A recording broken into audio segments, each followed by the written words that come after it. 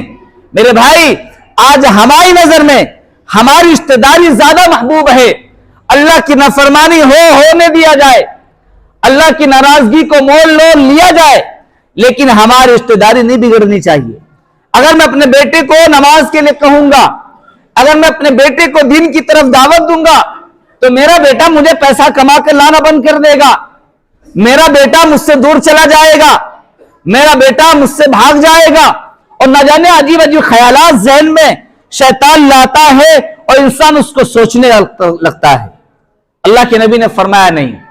حضرت عمر بن خطاب رضی اللہ تعالی عنہ اپنے بیٹے سے دین اسلام کی وجہ سے ناراض ہو گئے، اور مرتے وقت تک حضرت عمر بن خطاب نے اپنے بیٹے سے بات نہیں کری۔ اور بھی دیگر صحابہ کی واقعات ہیں کہ جو دین اسلام کے لیے، یعنی دین کے لیے، اللہ کی ناراضگی سے بچنے کے لیے اگر لا تعلق ہوتا ہے، بے تعلق ہوتا ہے، تو شریعت میں اس پر کوئی پکڑ نہیں ہے۔